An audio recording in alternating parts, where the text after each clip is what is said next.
오늘은 창세기 37장 있는 말씀 끝이라는 시점에서 라는 제목으로 하나님 말씀을 잠깐 나누겠습니다. 1절, 2절 제가 읽어드립니다. 야곱이 가나안 땅 곧 그의 아버지가 거류하던 땅에 거주하였으니 야곱의 족보는 이러하니라. 요셉이 17세의 소년으로서 그의 형들과 함께 양을 칠 때 그의 아버지의 아내들 빌하와 실바의 아들들과 더불어 함께 있었더니 그가 그들의 잘못을 아버지에게 말하더라. 갑자기 또 창세기 말씀을 전합니다. 왜냐하면 좀 자주자주 여기가 끝이 아닌가 하는 생각이 들 때가 있습니다. 실제로 그런 시기를 살아내고 있습니다.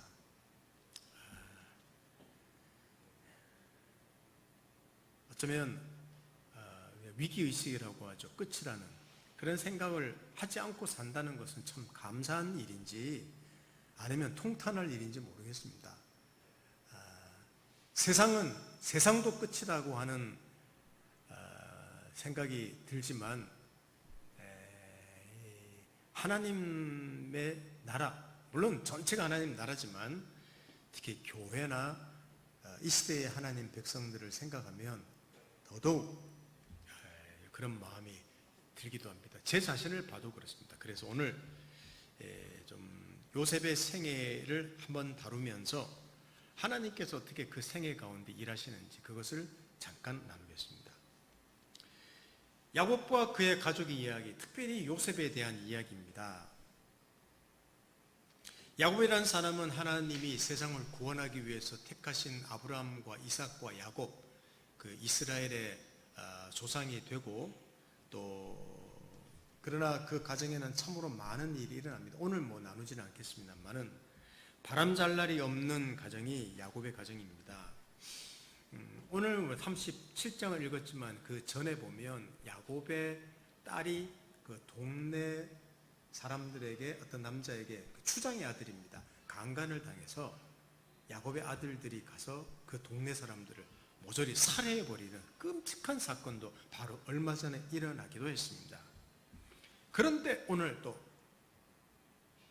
아주 있어서도 안 되는 한 가족의 일이 일어납니다.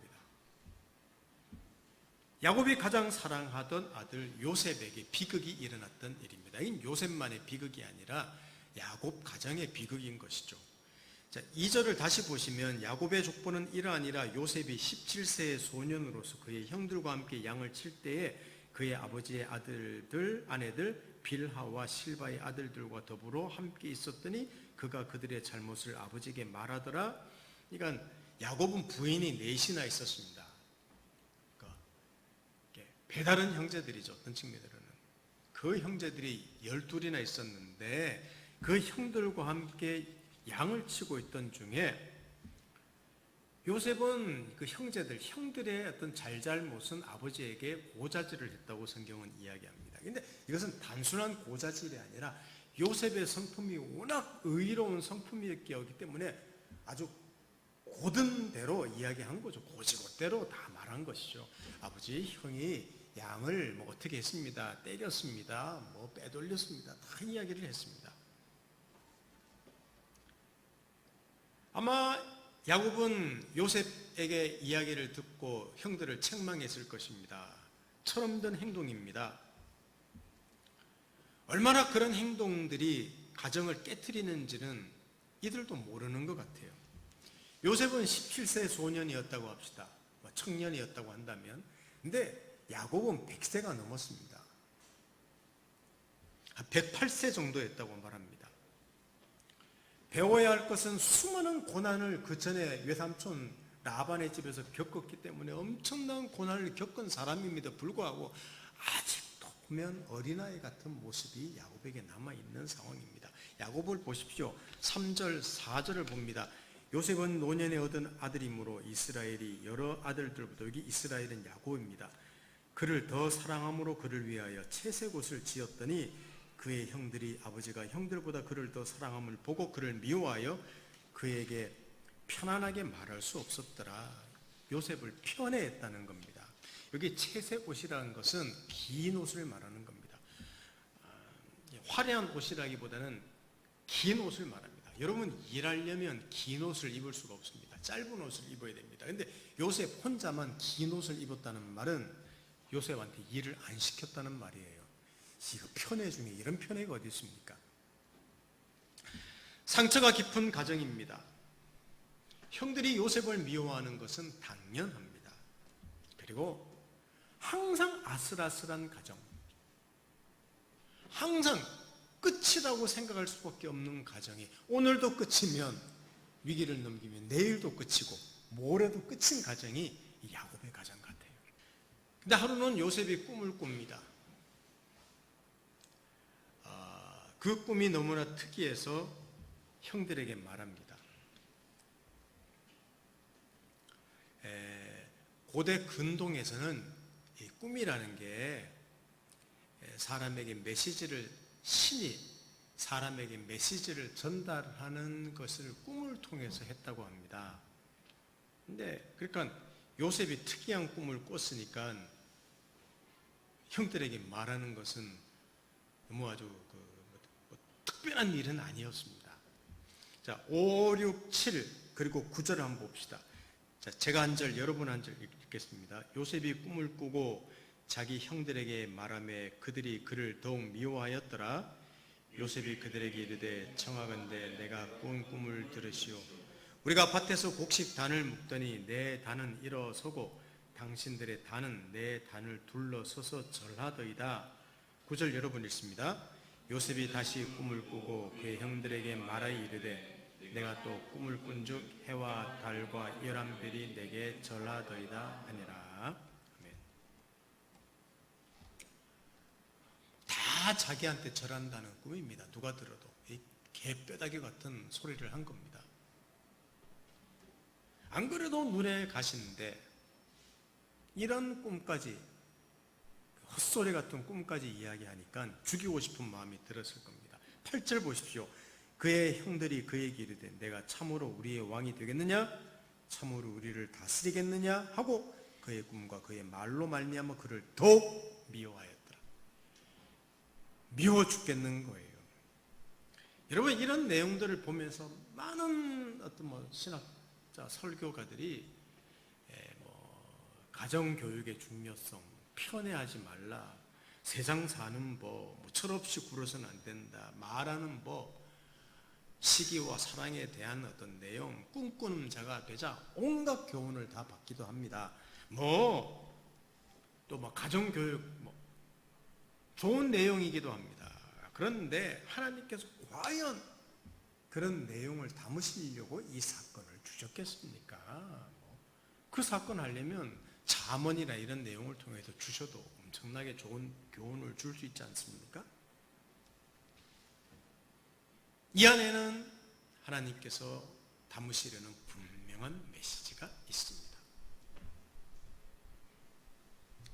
하루는 야곱이 요셉을 시켜서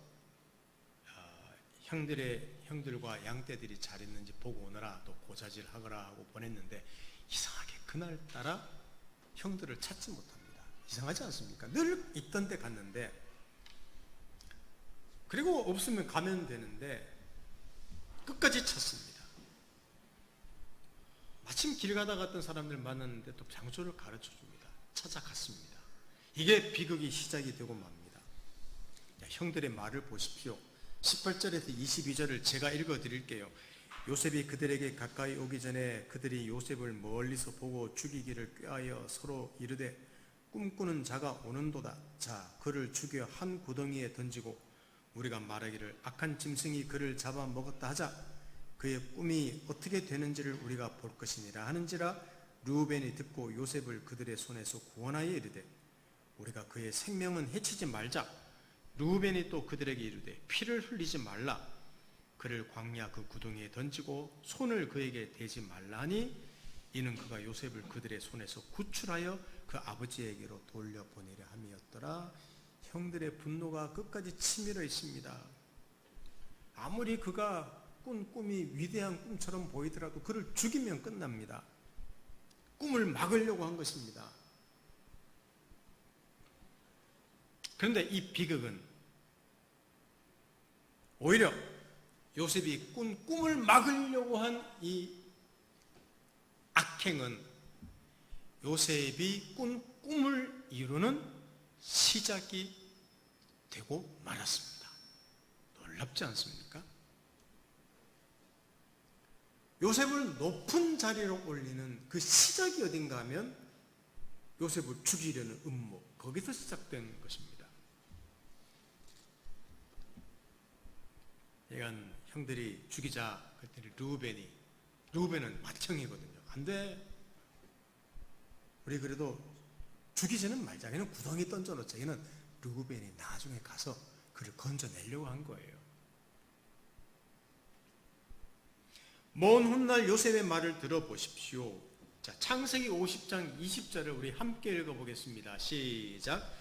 당신들을 나를 해하려 하였으나 하나님은 그것을 선으로 바꾸사 오늘과 같이 많은 백성의 생명을 구원하게 하시려 하셨나이다. 아멘. 보십시오. 당신들은 나를 해하려 하였으나 하나님은 선으로 바꾸셨습니다. 오래전 이야기를 그때 하나님께서 하셨던 일을 되돌아보고 이야기하는 거예요. 요셉을 구덩이에 던집니다. 근데 마침 르우벤이 화장실을 갔는지 잠시 없었는데 그때 어떤 여행하면서 물건을 파는 대상들이라고 하죠. 그때 사막을 횡단하는 장사꾼들이 있지 않습니까? 그 장사꾼들이 지나가서 애굽으로 내려가는 사람들이었는데 마침 야, 우리 요셉 팔아버리자. 그리고 요셉을 은전을 받고 팔아버립니다. 노예로 팔아버립니다. 28, 29, 30절 보십시오. 그때 미디안 사람 상인들이 지나가고 있는지라 형들이 요셉을 구덩이에서 끌어올리고 은 20의 그를 이스마엘 사람들에게 팔매 그 상인들이 요셉을 데리고 애굽으로 갔더라. 르우벤이 돌아와 구덩이에 이르러 본즉 요셉이 없는지라 옷을 찢고 아우들에게 되돌아 이르되 아이가 없도다. 나는 어디로 갈까? 여러분, 절묘한 타이밍 아닙니까? 아니 이제 큰일 났습니다. 노예로 팔려갔으니까 더 이상 찾아올 수도 없는 거예요. 구덩이 던졌다가 살려내려고 하는데 마침 배가 아파서 화장실을 갔는데 마침 그때 상인들이 지나가고 마침 팔려는 마음이 생겨서 마침 또 사게 돼서 애굽으로 멀리 갔더라. 이게 사건의 전말입니다. 사랑하는 성도 여러분, 우리 인생을 돌아보면 절묘한 타이밍이 아쉬웠을 때가 많습니다. 그때 왜 내가 거기로 여행 갔을까? 우리 TV 같은데 참 슬픈 그 사건들을 보면 왜 그 배를 타서, 왜 그 버스를 타서, 왜 또 놓치지? 어떤 사람은 놓쳤는데 어떤 사람은 또 가까스로 타서 사고로 죽었을까? 이런 타이밍은 너무나 많이 보고 삽니다, 우리가. 내가 미쳤지. 그 많은 사람 중에서 왜 저 인간을 내가 좋아했을까? 왜 내가 이 직장을 택했을까? 더 연봉이 높은 데도 있는데 내가 미쳤지. 우리 그런 어떤 생각들을 많이 합니다. 왜 교사를 그때 그만두었을까? 지금 있다면 내가 교장이 되었을 텐데, 그리고 연금 받고 편안하게 살 건데, 우리 이런 생각도 많이 합니다. 저는 신학교 3학년 때, 신대원 3학년 때죠. 낙도 선교라고 멀리 떨어져 있는 교회가 없는 어떤 섬 지방으로 전도를 갔던 적이 있습니다. 사실 제가 열정이 있어서 간 게 아니라 좀 또 이렇게 제자 훈련도 하고 싶은 마음이 있었고, 뭔가 그래도 신학교에 있는데 의미 있는 일을 해야 되겠다, 호기심 반, 그런 열정 반으로 제가 낙도 선교를 갔습니다. 근데 3학년이다 보니까 제가 한 조의 조장이 돼버린 거예요. 근데 저희 초에 어떤 열정적인 자매가 있었습니다. 제자 훈련에. 그 자매가 저 조에서 이제 대화를 많이 했었는데 저한테 제가 제자 훈련에 대한 관심이 있다는 사실을 알고, 목사님, 그때는 전도사님이죠. 전도사님, 제가 속한 어떤 모임이 제자 훈련을 독특하게 하는 모임인데 오세요 하고 초청을 했습니다. 근데 관심이 확 갔는데 웬걸 제가 신학교에서 저희 학년에 있던 어떤 사람 중에 한 사람인데, 제가 지독하게 별로 이렇게 좋아하지 않던 아주 싫어하는 유형의 사람이 그 제자훈련하는 모임에 있다는 사실을 제가 들었습니다. 저는 거절했습니다. 속으로는 이런 생각을 하는 거죠. 난 저 인간 때문에 안 가. 그리고 거절했습니다. 그런데 제가 워낙 그 어떤 영적으로 갈급한 상태였기 때문에 어쩔 수 없이 응해서 수련회를 참석하면서 그렇게 거기에 발을 들여놓은 게 한 30년 가까이 사역을 했던 것입니다. 물론 그 자매는, 저를 거기다 소개한 자매는 나중에 또 선교사가 되어서 아프리카로 선교 갔다가 아기 둘 낳고, 아기인데 그 집차가 가다가 전복이 됐어요. 그 부부 선교사님이 즉사하셨어. 그때 사망했고, 어떻게 신기하게 아이 둘만 살았어요. 아기 둘만. 제가 그 소식을 나중에 들었습니다. 참 안타까운 일 중에 하나죠. 저를 그렇게 도와준 자매였는데,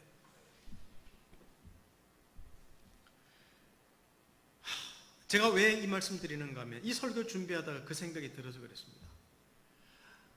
요셉이 형들을 찾으려고 끝까지 충성스럽게 안 찾았더라면 모든 비극은 없었을 텐데, 제가 그때 낙도성경만 안 갔었더라면 제 젊은 시절 제자 훈련하는 거 결국 그만둘 건데, 안 했을 건데 하는 생각이 들었기 때문입니다. 그러면 지금의 제가 아닐 수도 있지 않습니까?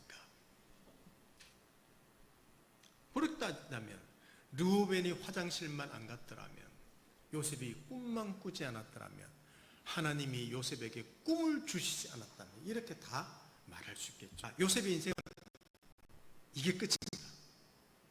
진짜 끝이지 않습니까? 그래서 31절 보십시오. 36절까지 봅니다.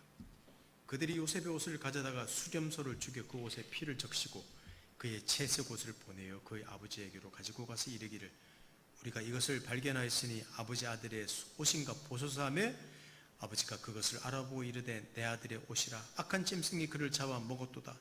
요셉이 분명히 찢겼도다 하고 자기 옷을 찢고 굵은 배로 허리를 묶고 오래도록 그의 아들을 위하여 애통하니, 그의 모든 자녀가 위로하되 그가 그 위로를 받지 아니하여 이르되 내가 슬퍼하며 스올로 내려가 아들에게로 가리라 하고 그의 아버지가 그를 위하여 울었더라.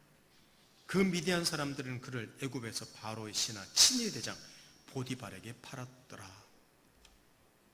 야곱은 살 희망을 잃고 요셉의 인생은 이제 끝이고, 야곱의 가정은 막다른 길로 접어들고 있습니다. 제가 오늘 설교 제목처럼 끝이구나 하는 시점입니다.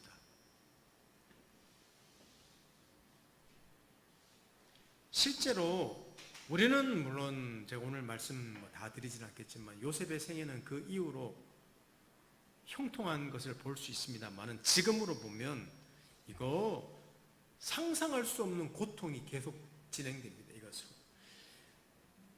그 보디발이라는 군대 장관 집에 갔다가 인정을 받아서 있지만 또 부인의 모함에 의해서 감옥에 갇히는 일까지 겪으면서 시편의 기자가 요셉에 대해서 기록한 내용이 하나 나옵니다. 우리 한번 같이 읽어보겠습니다. 시편 105편 16절에서 22절까지를 봅시다. 제가 한 절, 여러분 한 절 읽겠습니다. 시편 105편 16절에서 22절 보십시오. 그가 또 그 땅에 기근이 들게 하사 그들이 의지하고 있는 양식을 다 끊으셨도다. 그가 한 사람을 앞서 보내셨으며 요셉이 종으로 팔렸도다.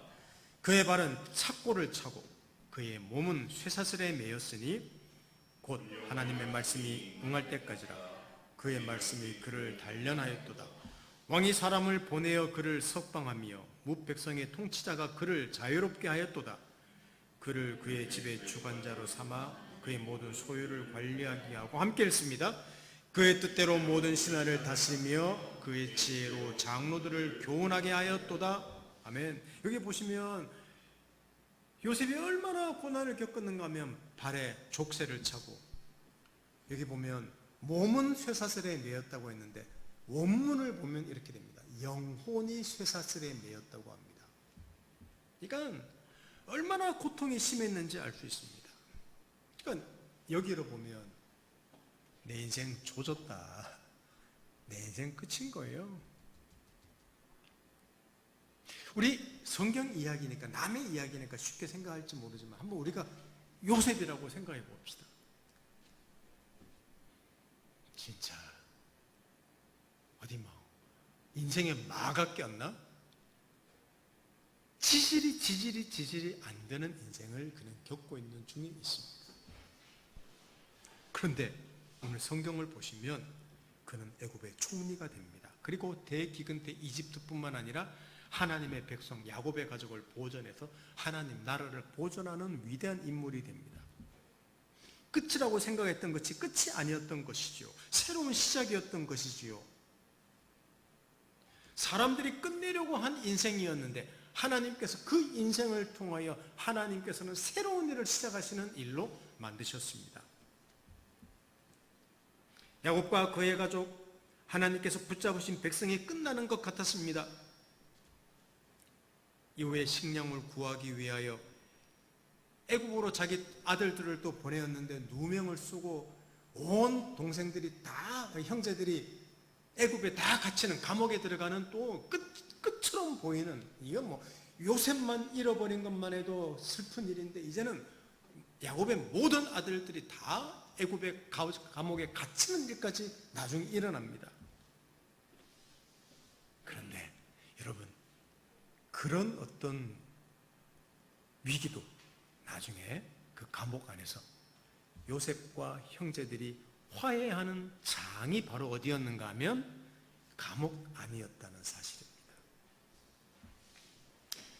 이렇게 이스라엘 백성, 야곱의 가족들은 애굽에 내려가서 잘 먹고 잘 살다가 큰 민족을 이루었는데 나중에 여러분 이집트의 학대를 받는 민족으로도 위기의 끝이라는 시점까지 가지 않습니까? 그런데 하나님께서는 그들을 출애굽하여 약속의 땅에 넣음으로 하나님께서 온 세상을 구원하신 위대한 출애굽 사건, 하나님 이름을 온 세상에 드러내는, 하나님 백성을 구원하여 율법을 주시는 나라로 만드는 일을 언제 하시는가 하면 바로 그때 하셨다는 사실입니다. 사랑하는 성도 여러분, 우리가 끝이라고 생각하는 시점이 얼마나 많습니까? 정말 끝이었습니까? 우리의 무지와 실수에 의한 것이든 다른 사람 때문이든 우연이든 말입니다. 그게 끝이었습니까? 아닙니다. 대개 이런 고백합니다. 참 힘들었지만 많이 배웠습니다 라는 말을 우리는 많이 해요. 쉽지 않은 과정이지만 분명히 성숙합니다. 그것이 끝이 아니라 새로운 일이 되기도 했습니다. 그러니까 그래서 로마서에 있는 말씀이 우리는 마음에 이해됩니다. 자, 로마서 5장 3, 4절 마지막 구절인데 함께 읽어보겠습니다. 로마서 5장 3, 4절입니다. 시작. 다만 이뿐 아니라 우리가 환난 중에도 즐거워하나니 이는 환난은 인내를, 인내는 연단을, 연단은 소망을 이루는 줄 압니다. 그렇습니다. 예수 믿는 사람도 환난을 당합니다. 환난 당한다는 이야기를 하는 거예요. 환난 중에 인내를 배웁니다. 인내 중에 연단됩니다. 강해지고 성숙해 나가고 다듬어지는 것이죠. 그리고 소망을 갖는 인생이 된다는 이야기가 로마서 5장에 있는 내용입니다. 우리는 심은 것을 거둡니다. 그러나 심지 않은 것을 거두는 것들이 많을 것입니다. 바로 하나님의 은혜가, 하나님의 주권이, 하나님이 일하심이 우리를 붙잡고 있기 때문입니다. 여러분, 요셉이란 한 인생, 야곱이 가정을 이루어서 콩가루 집안이 되었지만 그 콩가루 집안의 막장 드라마의 끝이 사랑하는 아들 잃어버리고 노예로 파는 그 막장 드라마까지 갔지만, 그리고 자기 아들들까지 다 기근도 당하고 애굽이라는 감옥에 갇히는 진짜 인생의 끝까지 갔지만 놀랍게 그 막장의 시작부터 하나님은 온 세상의 구원을 위해서 자기를 하셨다는 그 위대한 일하심에 그들은 들으셨습니다. 야곱 가정만 그랬을까요? 물론 하나님은 야곱 가정을 통해서 그 위대한 일을 하셨습니다. 그러면 성경에 그것을 왜 기록하셨습니까? 자, 너 야곱처럼 되어라, 이걸 하려고 말씀도 하셨겠습니까? 아닙니다. 내가 하는 일이 이거란다. 내가 세상의 구원을 이루고 내가 이 세상에 하는 일은 인간의 모든 가지고 있는 약점, 무능함, 한계, 그것을 넘어서 나는 그 일을 할 수 있단다. 이것을 보이신 거예요. 우리를 형통하게 하시되 우리가 기대한 것과 다르게 말입니다. 충분히 아프고 충분히 울고 충분히 고뇌합니다. 인생이 쉽지 않습니다. 이게 우리의 인생의 신비입니다. 그리고 신앙의 신비입니다. 저 사람이 뭐가 좋아서 결혼했지 생각이 듭니다. 여러분, 사랑은 열정만이 아니라는 것을, 그리고 오래 참는 것이 사랑이라는 것을 배우게 됩니다. 이렇게 고생하려고 해서 직장에 들어왔나 하는 생각이 들 것입니다. 아닙니다. 그곳이 세상입니다. 그리고 거기서 겪고 배우면서 결국은 나라는 한 인생이 자라는 겁니다. 인생이 안 풀린다고요? 생각대로 안 된다고요? 여러분, 생각대로 되면 어떻게 되겠습니까? 안 풀려야지 풀면서 그 푸는 능력이 생기는 것이죠. 제가 제자 훈련을 사역을 하지 않았다면 어땠을까? 그 생각을, 너무 힘들 때는 그 생각할 때도 내가 그때 좀 낙도 선교를 왜 갔을까? 그 자매가 나한테 제안을 하지 말지. 또 내가 그때 왜 갔을까? 또 그러고요. 갔는데 그 모임이 거의 쪼개질 위기에 있었습니다. 다 나가고 없었습니다. 그때 내가 뭘 그렇게 충성스러운 사람이라고 다 나갔는데 나 혼자, 제 아내하고 둘이 가서 앉아가지고 우리는 끝까지 남겠다고 또 그러고 끝까지 남았어요. 내 주변에서도 목사님 그만두라고, 뭐가 이거 좋아 보이는 모임이 아니라고.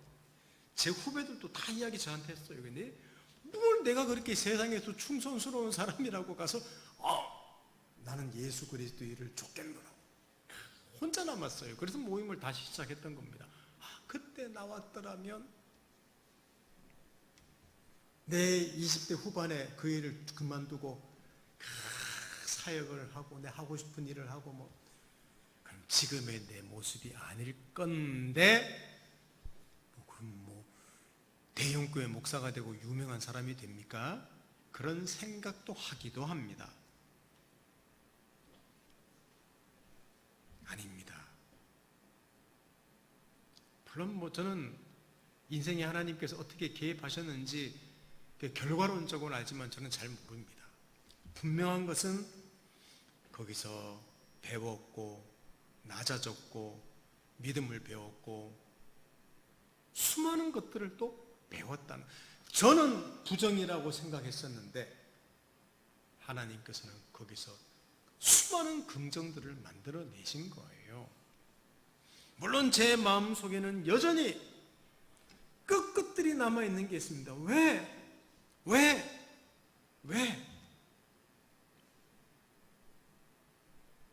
제 의문이기도 하죠. 제 아쉬움이기도 하죠. 근데 욕심이기도 하죠. 후회이기도 하죠. 지금도 저는 끝이 아닌가 하는 생각이 들 때도 있습니다. 저 끝이라는 느낌 가질 때가 지금도 나이가 더 들어가고 또 개척교회를 하고 하다 보니까 더더욱 이런 느낌 들 때가 많아요. 그러나 또 배웁니다. 어떤 좋은 것을 얻었기 때문이 아니라, 환경이 바뀌었기 때문이 아니라 제가 이런 일을 통하여 감사와 여유와 전망을 또 가지고 오히려 내가 열심히 뛸 때보다 더 하나님의 그 큰 손길. 그러니까 내가 열심히 내는 그보다 더 위대하신 하나님의 손길을 오히려 조금씩 더 경험하고 보게 되기 때문에 지금 끝이라고 하는 시점도 결국은 끝이 아닌 것입니다. 이렇게 설교하는 지금도 제 마음 한쪽 구석에서는 이런 음성이 들리기도 합니다. 아니야, 끝이야. 너 이제 인생 너는 망한 거야. 온갖 생각이 다 들게 만들기도 합니다. 아닙니다. 그러기에 제가 끝이라고 생각하는 그 시점에, 왜? 저는 하나님의 사람 아닙니까? 예수 그리스도를 믿는 사람 아닙니까? 저를 사랑해서 독생자까지 주셨지 않습니까? 그리고 저를 하나님 사람 만들었지 않습니까? 그런데 하나님께서 저를 자기 일에서 배제시키겠습니까? 아무리 제가 게으르고 아무리 악하고 아무리 소심하고 아무리 무능한 사람일지라도 하나님께서는 저를 향한 계획을 가지고 그 일을 계속해서 하신다는 거예요. 저뿐만 아니라 여러분에게도 마찬가지라는 말입니다. 하나님 모르는 사람들도 일을 겪고 나면 이런 말을 합니다. 죽는 법이 없다고 하면서 위기를 극복합니다. 끝이라는 시점에서 또 시작이 되었다고 나중에 고백하는 것을 많이 봅니다. 그렇습니다. 그들도 우리하고 비슷해요. 근데 한 가지 다른 게 있죠. 그들은 늘 그것이 우연이고 운명이었던 것입니다. 근데 우리에게는 무엇입니까? 다르게 한 가지 이야기하는 거죠. 하나님이 일하셨습니다. 우리는 우연과 운명이 아니었습니다. 아주 위대한 손길이 붙잡으셨다는 사실을 알고 고백하고 있습니다. 이것이 하나님 사람들의 위대함입니다.